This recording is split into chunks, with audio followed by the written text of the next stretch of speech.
नमस्कार विद्यार्थी मित्रांनो, आज आपण पूर्व माध्यमिक शिष्यवृत्ती परीक्षा म्हणजेच इयत्ता 8वीच्या विद्यार्थ्यांसाठी जी शिष्यवृत्ती परीक्षा होत असते दरवर्षी त्या परीक्षेच्या अभ्यासाला आपण आजपासून सुरुवात करत आहोत।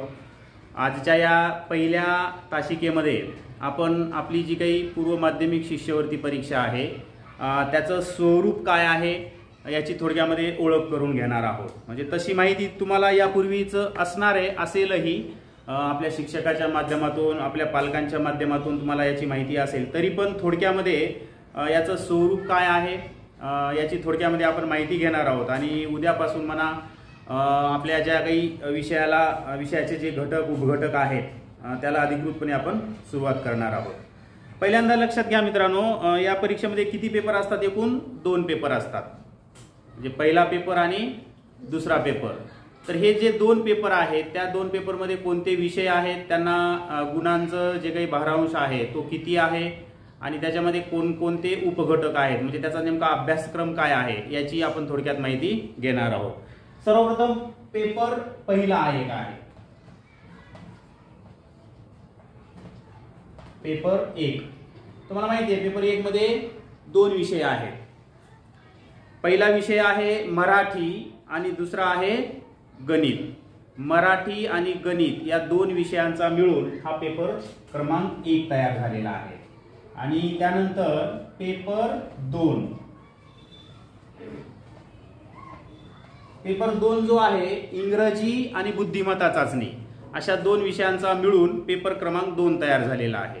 आणि या दोन्ही पेपरला एकूण 75 प्रश्न आणि एकूण 150 गुण अशा पद्धतीचं याचं स्वरूप आहे।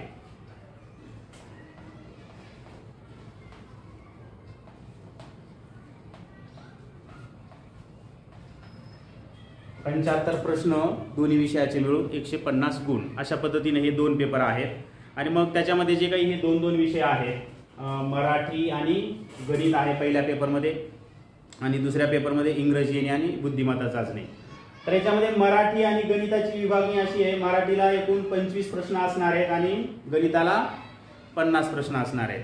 त्याचबरोबर दुसऱ्या पेपरमध्ये पण त्याच पद्धतीने आहे, इंग्रजीला 25 प्रश्न आणि बुद्धिमत्ता चाचणीला 50 प्रश्न असे दोन्ही विषयांचे मिळून एकूण 75 प्रश्न आणि 150 गुण 150 गुण असे दोन्ही पेपरचे मिळून 300 गुण या ठिकाणी होणार आहेत। हे झालं आपल्या दोन्ही पेपरची थोडक्यात रचना। आता या दोन्ही पेपरमध्ये जे उपविषय आपण पाहिले, एकूण 4 विषय आहेत, त्या 4ही विषयाचं वेटेज पण पाहिलं आपण, 25-50 25-50 अशा पद्धतीनं ते स्वरूप आहे। त्यानंतर या परीक्षेला जो काही वेळ आहे तो 1.5 तासाचा वेळ आहे, तुम्हाला सर्वांना माहिती आहे।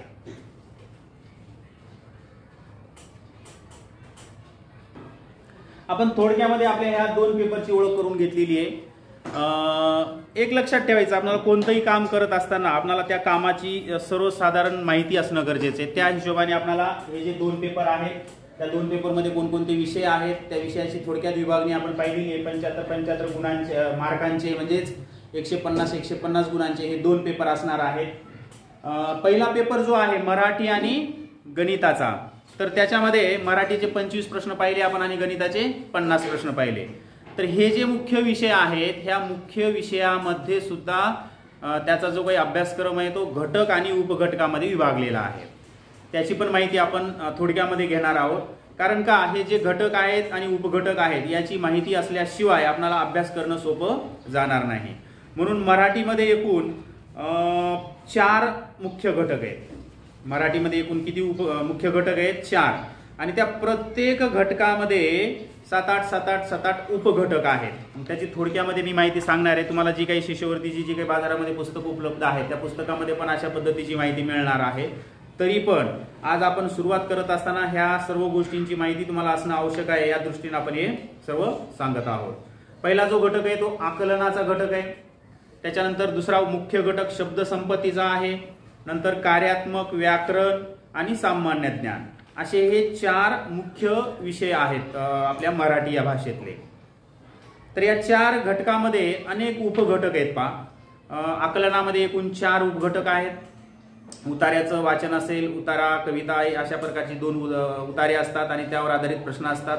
नंतर सुसंगत परिच्छेद असतो आणि एक संवाद असतो.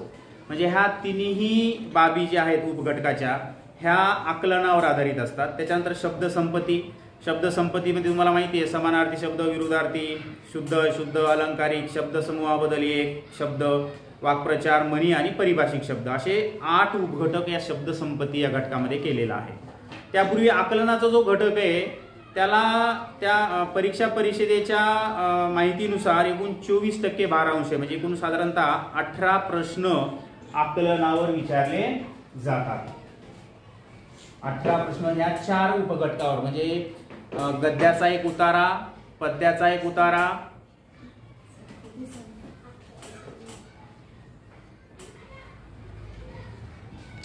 एक घटकावर आधारित उतारा असतो, एक कवितेवर आधारित उतारा असतो, एक सुसंगत परिच्छेद असतो आणि एक संवाद असतो. म्हणजे ह्या 3 उपघटकावर साधारणतः 18 प्रश्न असतात.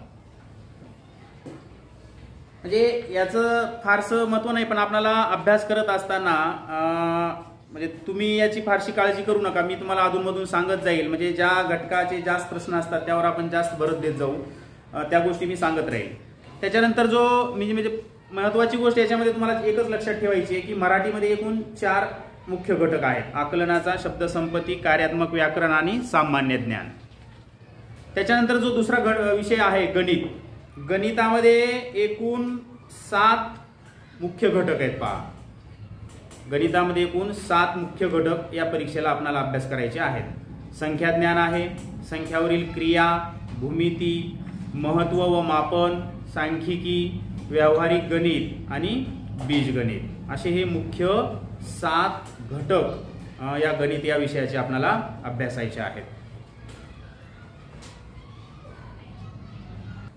आपण मराठीचे उपघटक पाहिलेले आहेत. त्यानंतर गणिताचे पण एकूण 7 उपघटक आपण पाहिले. तर हे 7 जे उपघटक आहेत त्या प्रत्येक मुख्य घटकावर आणि त्यामधील उपघटकावर आपण चर्चा करणार आहोत. आणि या ठिकाणी आपण या सर्व घटक उपघटकाची सविस्तर अशी चर्चा करणार आहोत. म्हणजे आपल्याकडे जवळजवळ साधारणतः डिसेंबरपर्यंत कालावधी आपण अभ्यासाला देऊया आणि डिसेंबर नंतरचे जे काही 2 महिने आहेत ते जास्तीत जास्त सराव प्रश्नपत्रिका या हिशोबाने होईल. म्हणजे थोडक्यामध्ये काय तर डिसेंबरपर्यंत आपल्याला ह्या 4ही विषयांचा जो काही अभ्यासक्रम आहे तो आपल्याला पूर्ण करावा लागणार आहे.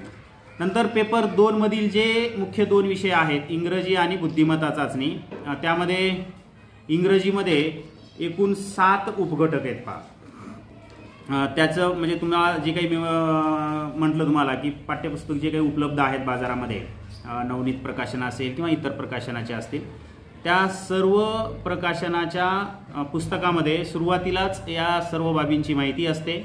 याचं पण तुम्ही सर्वांनी काळजीपूर्वक वाचन करायचं आहे. म्हणजे थोडक्यात अभ्यासक्रम माहीत असणं आपल्याला खूप गरजेचं आहे. आणि ज्या पद्धतीनं आपण मराठीचा अभ्यासक्रम पाहिला त्याच पद्धतीनं इंग्रजी विषयाचा अभ्यासक्रम आहे, थोड्याफार प्रमाणामध्ये वेगळा आहे. तर एकूण 7 उपघटक त्यामध्ये आहेत.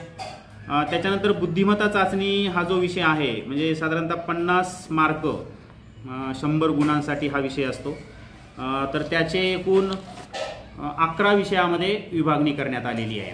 त्याची ही माहिती तुम्हाला पाठ्यपुस्तकामध्ये मिळेल आणि आपण नियमित तासिकेच्या माध्यमातून आपण क्रमवार या सर्व घटकांचा अभ्यास करणार आहोत. त्यामुळे ह्या 4 विषयांचा जो काही मुख्य अभ्यासक्रम आहे तो थोडक्यामध्ये तुम्हाला माहीत असणं गरजेचं आहे. या ठिकाणी मी थोडक्यामध्ये सांगण्याचा प्रयत्न केलेला आहे आणि पाठ्यपुस्तकामध्ये सविस्तर दिलेला आहे, तो तुम्ही अभ्यासावा.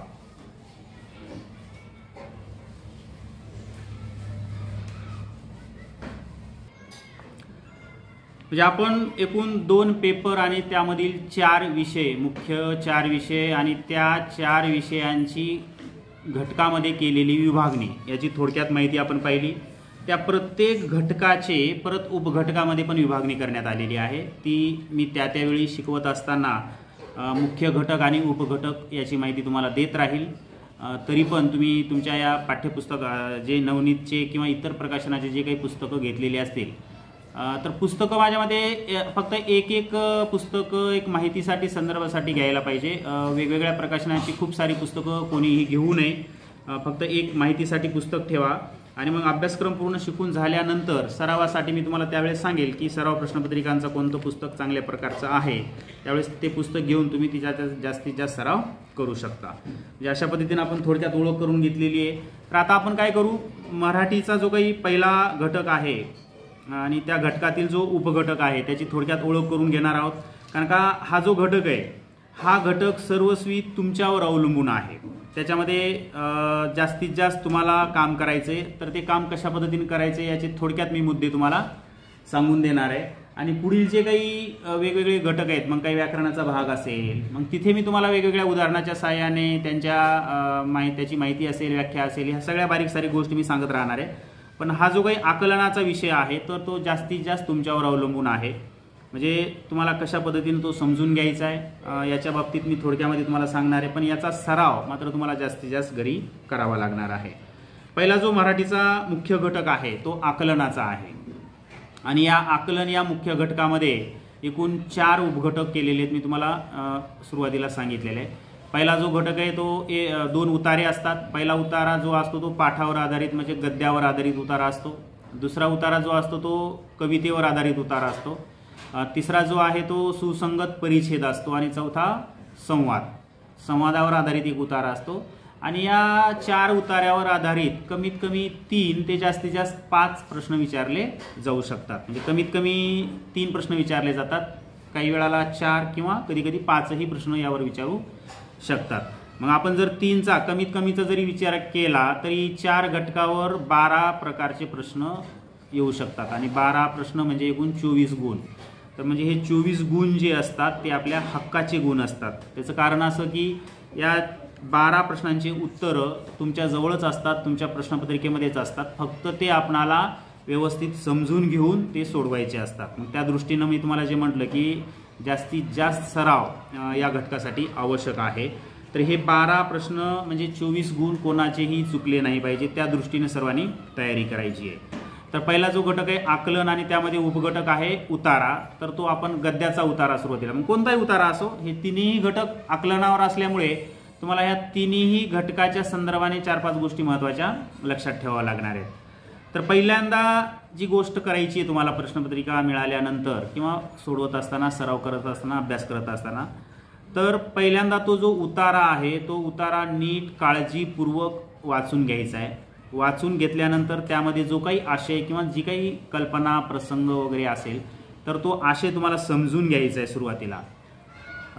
शक्य झालं तर 2 वेळा तुम्हाला वाचन करायचं आहे, कमीत कमी 2 वेळा वाचन करायचं आहे. म्हणजे 2 वेळा वाचन केल्याने तुमचं ते आकलनाचं जे प्रमाण असणार आहे तो वाढेल. आणि त्याच्यानंतर मग तो जो उतारा आहे तो उतारा एखाद्या गोष्टीवर आधारित असतो, एखाद्या प्रसंगावर आधारित असतो, एखादा संवाद असू शकतो, जसा आपला 4था उपघटक आहे संवादावर आधारित, एखाद्या घटकाचं, एखाद्या ठिकाणाचं, एखाद्या व्यक्तीचं वर्णन त्यामध्ये असू शकतं, एखाद्या थोर महापुरुषावर आधारित तो उतारा असू शकतो, एखाद्या देशाची माहिती असू शकते, आपल्या एखाद्या राज्याची माहिती असू शकते. म्हणजे कशावरही आधारित वर्णनात्मक हा उतारा असतो.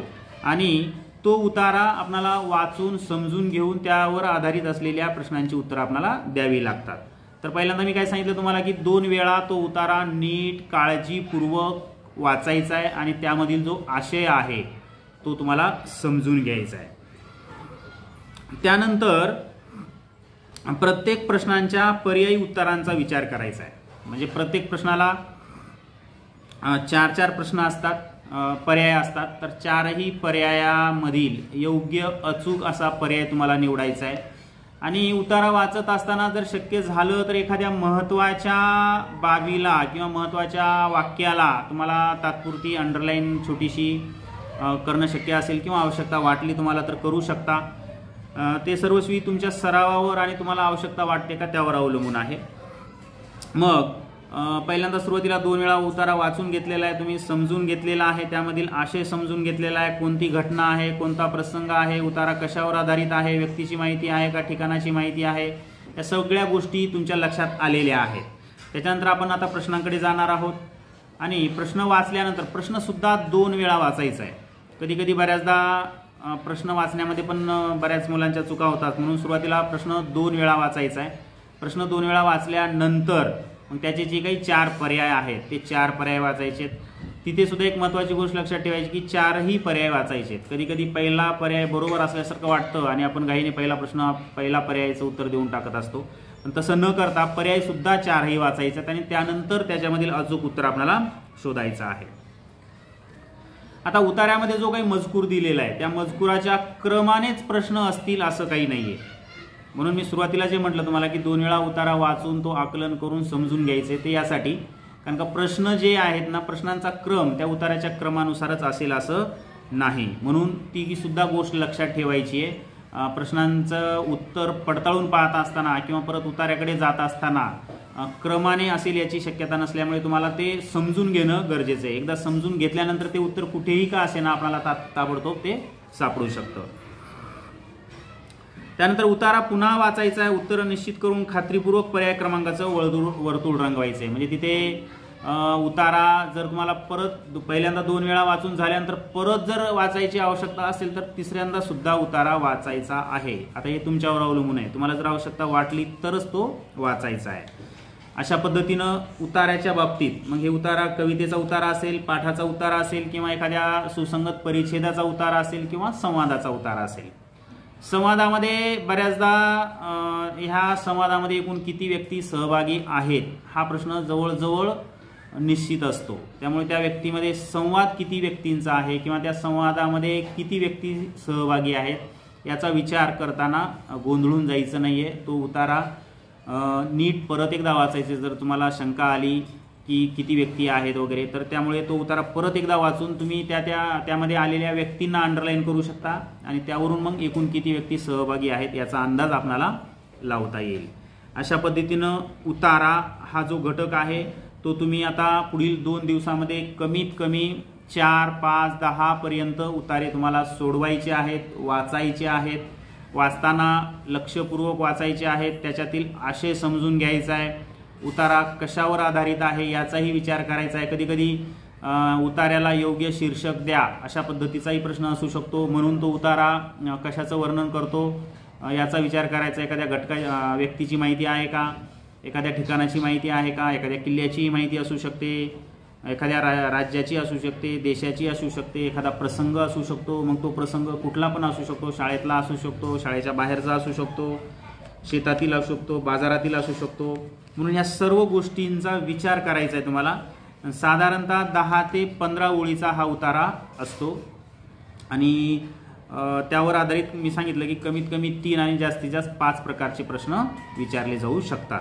म्हणून तुम्हाला आता पुढील 2-3 दिवसामध्ये या 4ही उपघटकावर आधारित प्रश्नांचा सराव करायचा आहे. आता 4ही उपघटक कोणते आहेत पुन्हा एकदा सांगतो. एक गद्य उतारा असतो, एक पद्य उतारा असतो म्हणजे एक धड्यावर आणि कवितेवर, आणि नंतर सुसंगत परिच्छेद असतो आणि संवाद असतो.